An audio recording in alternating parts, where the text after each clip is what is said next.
Hello, everybody. As we get closer to the November election, it's becoming clear that religion is playing a role in the election, in how people vote and how the candidates are defining their message.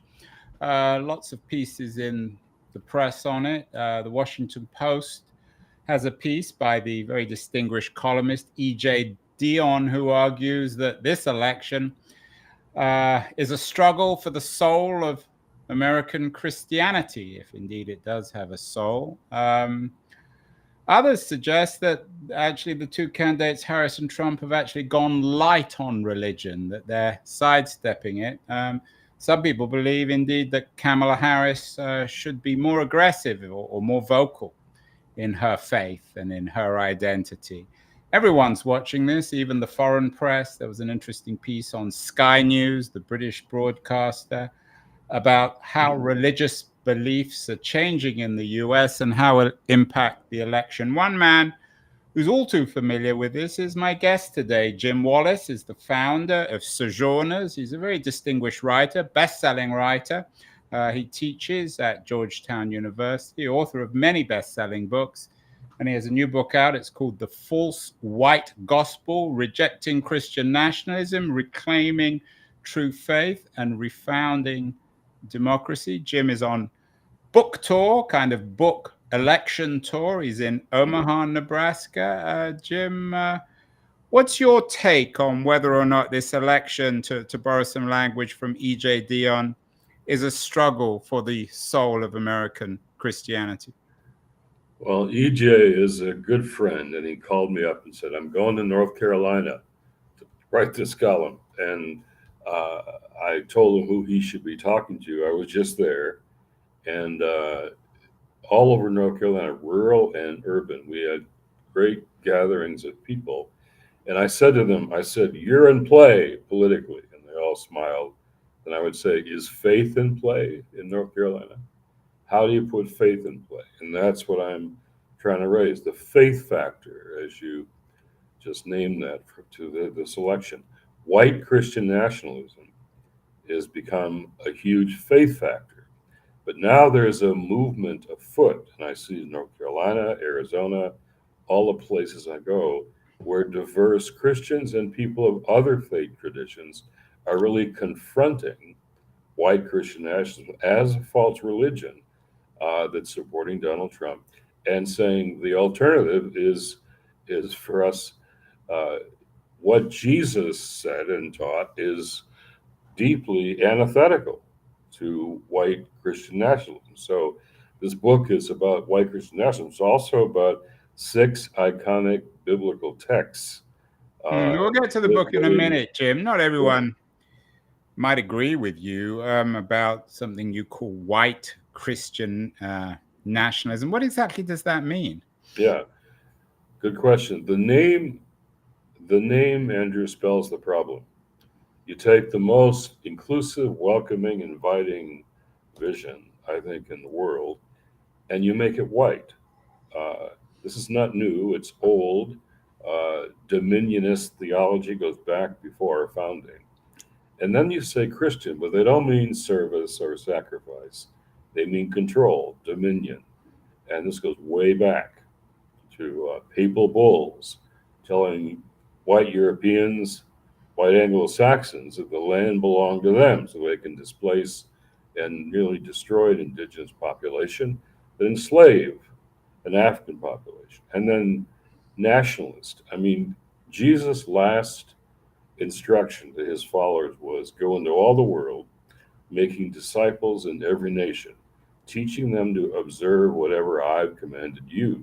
Every nation. So this idea of putting America first, Trump's Bible, God bless the USA, that in biblical language is an idol. It's an idolatry. It's a worship of a nation instead of the way of Jesus, which is so different than what they're saying and doing. Jim, the last time I checked, I'm not a constitutional expert, but I always thought that the American Republic was rooted in a distinction between church and state. So why do we need all this Christian language, whether it's the bad Christianity, which you at least claim to identify in the false white gospel, or the good Christianity, the generous Christianity that you claim to represent. Why should this play a role in a political election, which shouldn't be about religion? Yeah. Well, it doesn't in the UK. My wife is a Brit, one of the first women ordained in the Church of England 30 years ago. And so it doesn't play a role there. I'm back there all the time. But no, I believe, just for the record, I believe in the separation of church and state. That doesn't require the segregation of moral and religious values from public life. Dr. Martin Luther King Jr. raised his faith. The black church was at the heart of the civil rights movement, the infrastructure, the foundation. So, how you bring faith to public life is the question. And those of us who believe we live in a pluralistic democracy where every faith and people of no faith at all get equal treatment, that's important to say. Bring your faith, your values. If they're defined by faith, fine. If not by something else, fine. Bring your values into public life, but don't try to coerce your religion to fundamentalism in all our traditions, Christian, Jewish, Islam, is the use of religion for power, to gain power. And that's what this new and old white Jim, Christian nationalism is. we've done lots of shows on this. Ann Nelson, Pete Wayner. I'm sure you're familiar with a lot of Yeah, I them, know them both. the DC area. What has happened to American Christianity, at least in your view? Has it become racialized? How and why? And who's behind all this? Well, it's become politicized. I just had Elizabeth Newman at Georgetown. We had a big summit on faith and democracy. She wrote a book called The Kingdom of Rage, which she's interesting because she's a counterterrorism expert, an expert on extremism, and she's from the Southern Bible Belt. And she's talking about how domestic terrorism is on the rise. More and more people are thinking violence might be necessary. And a lot of the extremism comes from the evangelical background that she and I are both from. So I had a table, faith table conference call this week, 2 days ago, with a lot of faith leaders and her. And the danger is rising. But again, this is not new. Um, the issue that people are afraid of is that we are closer to a multiracial democracy than we have ever been before. And that's why a whole lot of fearful, angry white people are rising up. And this is a last battle for them. And that's the issue. White supremacy is embedded in this, what I call America's original sin, the racial hierarchy, since our founding. And so we've been battling that ever since, and more people in this country get to be part of it, get to vote, get to be a part of the kind of nation we want to be. But there's a backlash. And Donald Trump, if you listen to him, uh, his, he's, his lies are always about uh, immigrants of color or people of color, like in Springfield, that Haitian immigrants are stealing and eating dogs and cats. That story hasn't gone away for 3 weeks as they normally do. But the lies continue and continue. And so the lies are racial lies, if you listen carefully. Jim, aren't you racializing this? I mean, if Trump was on the show, I don't suppose he'd come on my show, but if he was, he would argue in his own way, he's not a racist. He would suggest that quite a significant proportion of Latino people voting for him, that young black men are attracted, and that you're the one racializing this. You're suggesting that any white Christian who votes for, and correct me if I'm wrong, but any white Christian who votes for Trump is what, a defender of slavery, a racist, and they might simply like the guy. Where's the evidence that all these Trump voters are racist? Well, that's the language I would never use, Andrew. Never say that about people who vote for Trump. I'm saying he is using and catalyzing racism, creating fear. He's lying about Haitian immigrants in Springfield.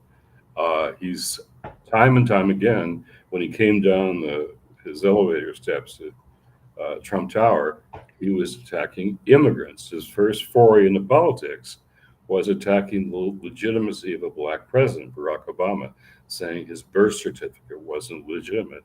His whole career, calling for a death sentence for young men in Central Park who were not guilty of a crime, his renting of his apartment. So Donald Trump has always, always, always used racism and fear. Now, a lot of people are afraid in this country, but the fear can lead to hate, can lead to violence, and that's what Trump is doing. He's a master of grievance. But I would say every nation has its better angels and its worst demons. And our demons of race run very deep in America. It is America's original sin, and we're still repenting from that sin. But repentance doesn't mean feeling guilty or sorry. It means turning around. The word means turn around and go in a whole different direction. So Yeah, that's Jim, what many of us are trying to do. I take your point. I mean, clearly there are some young men, the Charlottesville demonstration, for example, running around with Nazi flags. These people are self-evidently and unembarrassedly racist. But what's your take on the typical Trump voter? You're in Omaha, Nebraska now. Nebraska will vote for Trump. You're doing a Midwestern tour, so you probably come across a lot of Trump voters. Are many of them racist, or is this somehow implicit in the reason why they would vote for a man? Because as you suggested, he doesn't hide his opinion of Haitian immigrants. He, in fact, shows it off. So for people who are voting for Trump, are they racist, especially Christians? Well, again, language of calling people racist is something I deal with the first day in my class at Georgetown, faith, race, and politics. What I say is, don't point fingers at others and say you're a racist or I'm not a racist. I have black friends. Race is America's story from our founding, from our beginning. It's America's story. So their first paper, my students do this next week, is what's your story, your family story in relationship to this American story of race.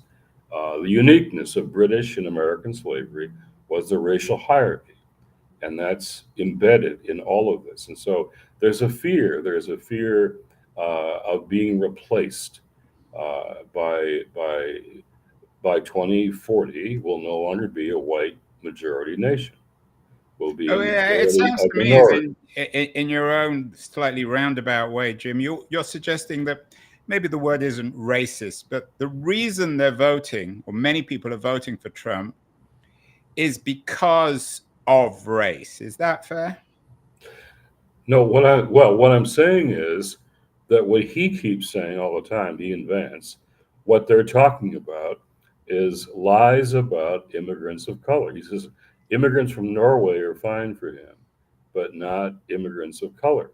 And so he's saying that over and over again, and he's appealing to a fear that people have of being replaced, of being a majority of minorities in this country. That's core. So if it wasn't, and that is from Trump and Vance, that is a systemic racism. Now people are voting for Trump for all kinds of reasons. They see him as an outsider. They're against what they see are the elites and the coastal elites. They're feeling a grind economically, and they somehow think he'll do better for them. They'd say many things, and I've talked to lots of people, but they are isolationists. They don't want to deal with Ukraine. There's many things they'd say, but I'm saying underneath it, there is a fear that Trump is trying to catalyze that white people are being replaced in America by people of color. And what we're saying and what Jesus says, what our gospel says, is this has got to be a place, a land for all of us. All of us are. I mean, we're training whole chaplains to go into perilous polling places in battleground states, to be prepared for calming things, uh, being a presence, clergy with collars, along with lawyers and collars. And we're trying to say, let's de escalate this fear and find a way we can faithfully live together. We lack a proximity to each other, and proximity, relationship is what changes us. So I'm here with these churches in Omaha, and I'm saying churches should be places, congregations where people learn uh, meaning and belonging and feel welcome. And so the fear of not knowing each other, believing caricatures of each other, and being turned against one another, that is the heart of the Trump campaign. There's no Aren't you doubt about though? it. Aren't you doing exactly what he's doing? Or what some of his supporters are doing. You're politicizing your religion. You mentioned Jesus. He certainly had nothing to do with the establishment of the American Republic. He may or may not have existed many, many centuries ago. Why? What does Jesus have to do with the 2024 election in the United States? A good bit. For example, uh, I'm going to preach tomorrow at this church on the Good Samaritan parable, one that many people know. And here's a lawyer has a question for Jesus. And I've studied this text, and I think, Andrew, it's a Washington lawyer. I can tell by the tone of voice. And he says, "What do I do to inherit eternal life?" Jesus says, "I think you know. You love the Lord your God with all your heart, mind, soul, strength, and love your neighbor as yourself." That's the summation of all of our religious traditions. And then he says, "Okay, well, who is my neighbor?" Who is my neighbor is the most important question in this election. And then he lifts up a Samaritan. Now, the Judean society in which Jesus was teaching didn't believe there were any good Samaritans. They were mixed race. They were called half breed, dangerous, false worshipers. The Samaritans were the ones who were othered, like we see people othered today. And so it's an amazing story because one who's other helps a Jewish man, all the scholars say it was a Jewish man, by the side of the road, who's other to him. And so it means you got to love your neighbor who's different than you are. That's the core of that story. So is Jesus relevant to that? He sure is, because we're afraid of neighbors who aren't like us. And we have politics trying to make us afraid. Jesus saying, love your neighbor as yourself. And especially that neighbor who's different than you. So Jesus is very relevant here to the most important question in this campaign is who is my neighbor? Well, Jim, what would you make of the founding fathers' understanding of politics, particularly Madison, who suggested that we naturally form into faction. We don't love our neighbors. I can't quite remember whether he thought of religion as faction too. It's probably a complicated business with Madison. But the government was set up not to make us love one another, but to simply make sure that no one faction ever controlled the entire government. Well, is John? Sorry, let me finish your question on Yeah, the yeah. founding fathers. I mean, Madison was, of course, a Christian, but his Christian doctrine didn't define the secular foundations of the American Republic, did it? No, what I said a few moments ago, I believe in the separation of church and state. But John Meacham, today a historian who's good on all these things, says democracy depends on not turning your neighbors into enemies. Your neighbors are people you can disagree with, be different from, but you treat them as neighbors in a democracy, people that you have civil relationship to. You can disagree and should disagree on all kinds of policy questions, but turning neighbors into feared enemies is a dangerous thing.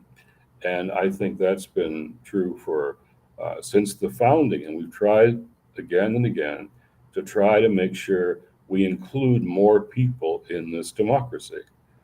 They didn't include many people at the founding of our democracy, just white men with property, like a guy like me who owns a house. And now, over a lot of struggle, we've included men without property and women. And not till 1965 did we include Black Americans in this democracy. And now there's a fight back against that ever since. So this is really a battle for what kind of nation we're going to be, who belongs in this nation, and who we treat as neighbors civilly and respectfully, even in our disagreements, and not turn our neighbors who we live with and around into our enemies that we're told to fear and to hate. And as Elizabeth Newman, who I just cited, the increase in the number of Americans who are willing to use violence to gain their political ends. That's what I see happening in this political campaign, and that's a very dangerous thing. Jim, the subtitle of the new book, The False White Yeah. Gospel, is Rejecting Christian Nationalism, Reclaiming True Faith, and Refounding Democracy. Do you believe that to what you call refound democracy, whatever that means, requires the reclamation of true faith? What happens if you're a skeptic like myself and even the notion of true faith is in itself problematic?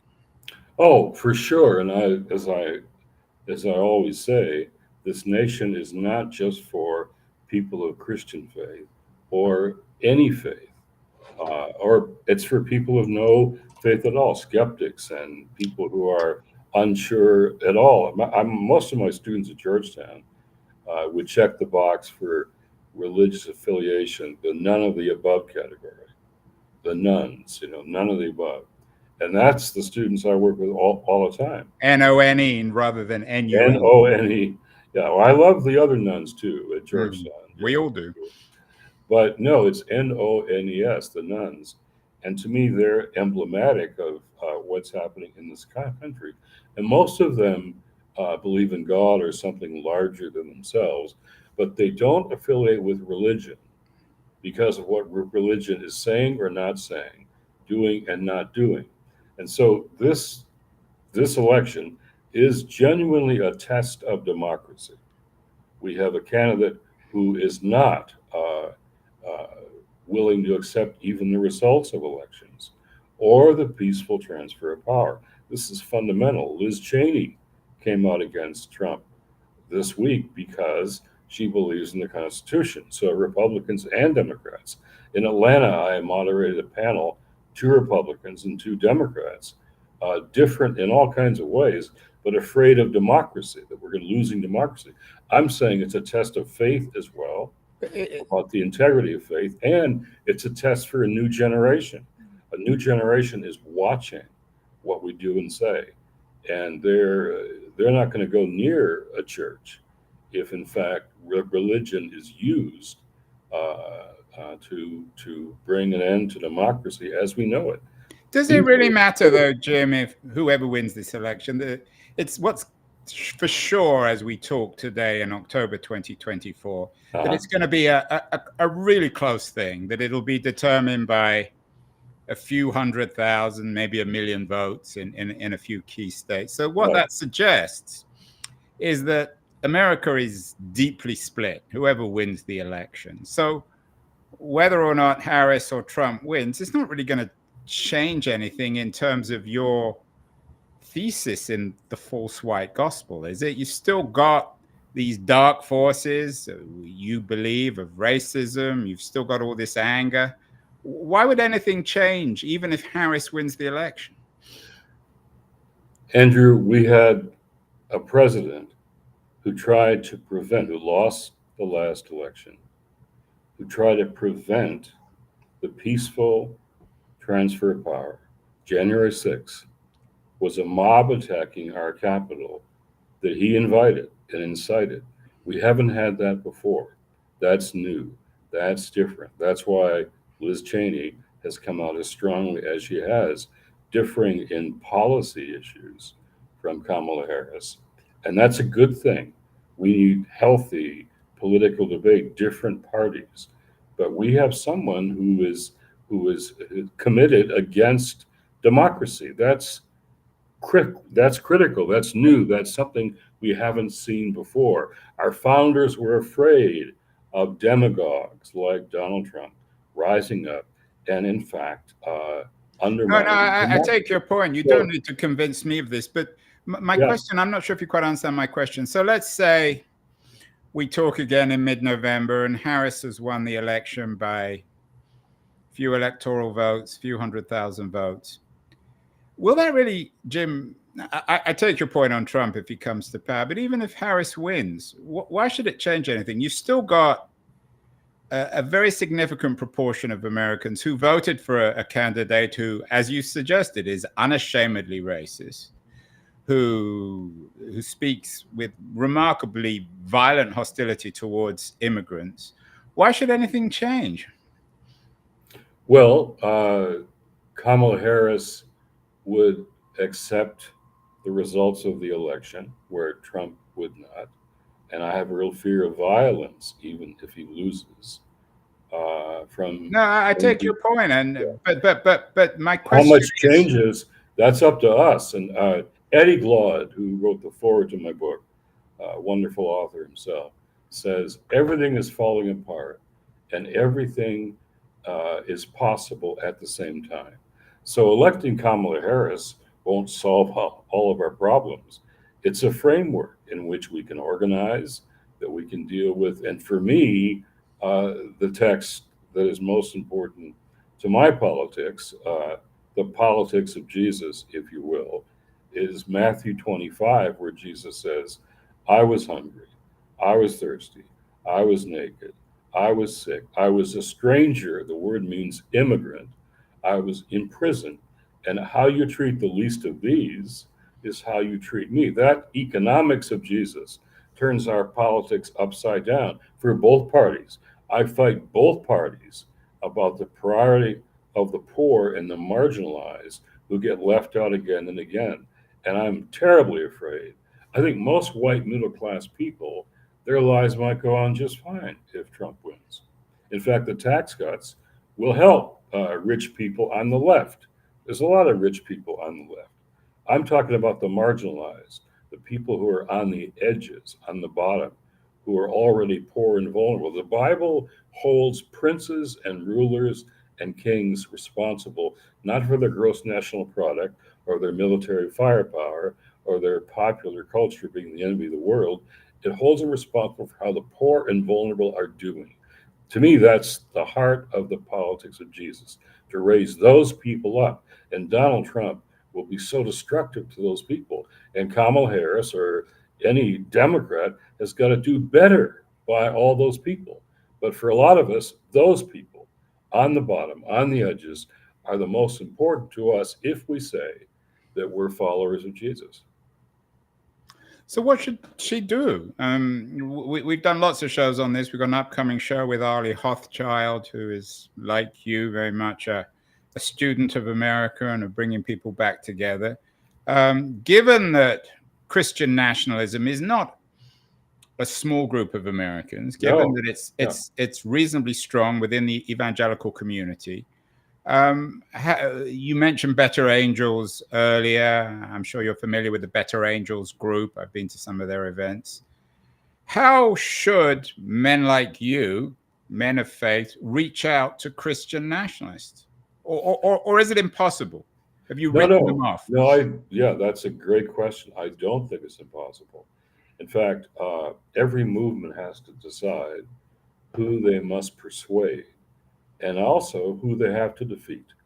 Defeat non-violently, but at the ballot box. I didn't write this book if I wouldn't have written it if I didn't think there were persuadable people. And after the election's over, there's still going to be a whole lot of people who are who are stuck in what I call this false white gospel of Christian nationalism. They're going to So be really we annoyed by that, though. I know a lot of them, Jim. They're going to say, "Who's this guy to tell me that my vote for Trump is a manifestation of racism?" well, But this is where the book spends most time in these texts, these iconic biblical texts. And so I said yesterday to the crowd of people here, go to the text, go to the text. Don't just try to persuade people to watch MSNBC. That's not going to work. You've got to go to the text. What do we have in common? What do we what do we see Jesus saying and doing? And what does that mean? It's going to be a conversation, a real dialogue, a real rigorous one going forward. It's not going to be solved by an election. And if we, in fact, just save democracy, that's not enough. We have to transform democracy. So there's a whole lot of people in this country, a lot of young people of color who don't think democracy is working for them. And in many ways, it's not. So, how do we change things? And the interesting thing is now, uh, Trump could set us back a long time. But if Trump loses, we have a chance to be more transformational than I think we've been in a long time. I don't want to go back to democracy as usual under Biden or under my friend Barack Obama. We need something better and different and more impactful in people's lives. So I think we have a chance to change a lot of things. But if we lose democracy, we're going to have a deep struggle on our hands. And I don't think people understand what's at stake in this election. Explain Not this a just bit more, Republicans. Jim. This is, you work with Obama. You said that you just earlier said that we need to we Americans need to improve whatever you mean by democracy, make it better than under Obama and Biden. How and why? What Well, does this involve? More state, larger taxes, more rah-rah, forced meetings? I don't understand what you mean. no, it's not more state. It's about, uh, I'm going to go back to what I said a moment ago. The test for me of a society or a democracy is how the poorest and most vulnerable are doing. And they're still not doing well. So, how do we change that? And that's a combination of not just government, but civil society, the private sector. It means all of us coming together and making my chair at Georgetown is called the Archbishop Desmond Tutu Chair, my teacher, hero, tutor in South Africa, of faith and justice. Faith and justice are inseparable in my mind. So, what does it mean to push for justice in deeper ways than we have before? And that includes all of us in that. It's very simple. And I think it can't be done by just slogans or rhetoric or one ideology or another. But there are practical things, like we had after COVID, a recovery act that had a child tax credit that reduced child poverty by almost half. That worked, effective, and yet it hasn't been renewed by the Congress. So practical things like that for family help are necessary. And Jim, so it I sounds want to to work me from together what with you're you. saying that What's that? with your focus on the underprivileged, that you are essentially what, at least in Europe, would be called a Christian socialist, for better or worse. Is that a term that you would be comfortable with? No, that's a term that is not an American term. It wouldn't work here. It's not a matter of, again, I'm not uh, going to lay out a different economic system. I want our systems to work for those who are who they're not working for now, who are on the edges. And so, uh, in Europe, some of those battles are still going on. In Europe, as you know well, right wing movements are based on fear of immigration, of immigrants coming, immigrants of color from North Africa and the Middle East. You've got right wing movements making headway in Europe because of the same thing, fear of people of color coming into otherwise Scandinavia is very progressive, they think, and yet they're very nervous about refugees and immigrants coming. So this is a global problem. And how do we really have a view of the world that really includes all of us and really makes a space for all of us to belong, no matter what race, no matter what religion, skeptic or religion, doesn't matter. It's space. It's a place in space where all of us are safe and secure and can thrive and can move our lives and our children's I lives don't think forward. anyone. I mean, that sounds like a sort of an apple pie description. I saw a No, no, piece no. from It's not apple pie. It's how can we make things better than right. I they saw a piece from you. You published about a Christian movement to welcome a stranger on immigration. are. Is your thinking? It sounds to me, Jim, in the way you're presenting this, would be almost an argument in favor of open borders. I mean, I'm no great fan of Trump or Vance or their attitude towards uh, migrants, but their argument would be that they're not against legal immigrants, they're against illegal immigrants. Is, in your view, the Christian responsibility or your responsibility to embrace a migrant, whether or not they're legally in this country? The Haitian immigrants in Springfield are legal. No, I understand that, but in And terms of no, immigration is a very complicated issue I worked on for a long time with Republicans and Democrats.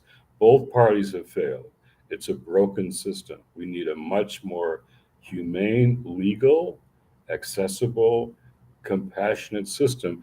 I don't know anyone who really believes in open borders. I don't. But how you treat the stranger, how you welcome the stranger, means you got to have an immigration system that works, that allows for borders and citizenship and a legal access to this country. But they're not saying they're for legal immigrants. I mean, you have a whole lot of people, as you know, people who came here as little kids and they entered illegally, and now they're called the dreamers. They live here. They've gone to college here. They've been in the military here. They've lived here their whole lives, and so how to bring those people into citizenship is something we should do because of our broken system. But nobody's for. This is the rhetoric that people use to make people afraid. Socialist, open borders. None of that's true. None of that's true. And the lies are used to make people afraid. So I'm just saying we need a good, decent, humane, legal immigration system. But the principle of treating stranger, the immigrant, well, is crucial to the gospel. So Donald Trump is demeaning and demonizing and threatens to deport millions of immigrants. And Jesus says, welcome the immigrants. That doesn't mean a policy of open borders, it's how you treat people. And so I think Donald Trump's policies, his use and abuse of immigrants, the fear and the hate, is literally a policy that is antithetical to the gospel of Jesus that I believe in. And people who believe that can have different views on how to make the system work. That's good. I work with both parties on making this system work. But we failed so far, and we just had a bill, as you know, that got put forward with a lot of conservative Republican shaping that Donald Trump killed because he wanted to run on the issue instead of solving it. This is a man who is not showing integrity on how to deal with issues. He rather invokes this fear, and that leads to hate, and that leads to violence. The violence in this country is growing, and that's because of the atmosphere that's been created by this Trumpian movement. So this isn't Republican. I always say, don't go left, don't go right, go deeper. So I don't have a left wing solution. Left, right are binary categories that often don't fit the problem. How do we go deeper? And for me, that's going deeper into what my faith says. But for skeptics and people who aren't people of faith, it's what their conscience says, what their own Jim, moral convictions say. you talk about the gospel, and Uh, clearly you're a man with a very coherent worldview. Are you skeptical about anything? Are there things that you're not sure about? Oh, well, religion, uh, some think it brings certainty, others think it brings reflection. I'm in that latter category. I'm not certain about everything. I have doubts. Uh, I There's great mystery in faith, but this is for me. It's a pilgrimage. It's a journey trying to understand the world I live in because of the faith that I have, and so it's got to be tolerant and open. And uh, the prophet Micah says it well. He says, "Is what does the Lord require of you?" It says, "Do justice, love kindness, and walk humbly with your God." Now, I'm glad justice came first there, because I faith and justice. That's what my life is. What's your struggle, though? I mean, going back over the most influential Christians from Augustine to Pascal, there's always been this struggle. What's your struggle? Well, the struggle I'm feeling now is we have uh, a demagogue. That's what. No, I take your point. You've already made that clear. What's your Yeah. internal struggle, Jim? Oh, I think what I'm going to preach tomorrow about is hope, and how difficult that can be sometimes. And Desmond Tutu taught me my theology of hope. Really, he taught me the difference between optimism and hope.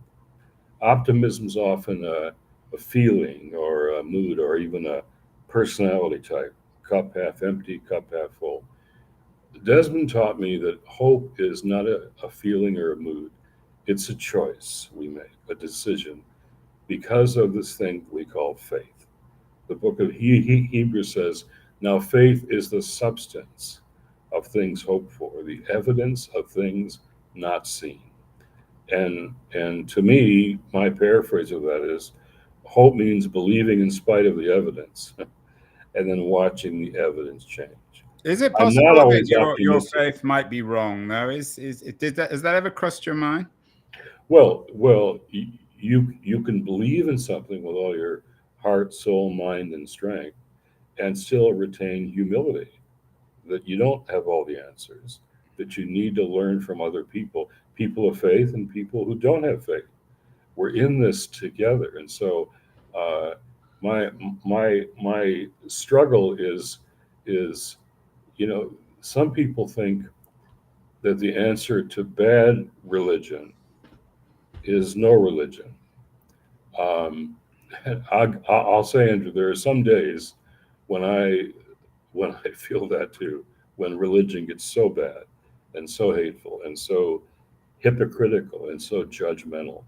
But I think the answer to bad religion is better religion, better faith, truer faith. And that's a struggle that we're in.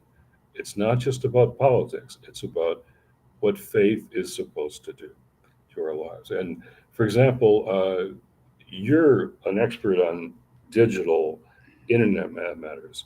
So to me, the big question is, Jesus said, "You'll know the truth, and the truth will make you free." Well, if you go deeper into that text, I think what he's saying is the opposite of truth isn't just lies, it's captivity. Freedom and truth are indivisible. And so I get worried about, like you, the internet. Uh, when the governor of Ohio says that's not true about Haitian immigrants not eating dogs and cats, the mayor of Springfield says the same thing. But then I see these interviews with people that are saying, well, I've seen it all over the internet. I mean, I'm worried about that. You're worried about that. Truth is crucial to the well being of a society and freedom and democracy. And yet, there's less and less accountability uh, for what people say and what people do, especially online. There's all kinds of ugly things going on, and I've got pastors who tell me, I I I have my people 2 hours a week if I'm lucky, and yet the internet or Fox News has them 24/7. So, what is the truth? Is not just a theoretical issue. It's very practical. You've just given me the title for my new book, Jim. There's no social media in heaven. Is that fair? Well, you have my sympathy on Well, that. I'll get a blurb on the book. It's a real honor, Jim Wallis, a very famous writer, polemicist, professor. Wonderful new book, The False White Gospel, Rejecting Christian Nationalism, Reclaiming True Faith, and Refounding Democracy. A man who I think America should be most proud of. A real honor to have you on the show, Jim. We'll have to get you back after the election. We'll have to see what happens. I think everyone's holding their breath, but keep well, keep safe, Jim, and we'll talk to you in the not too distant future. My wife says talk to as many Brits as you can, so I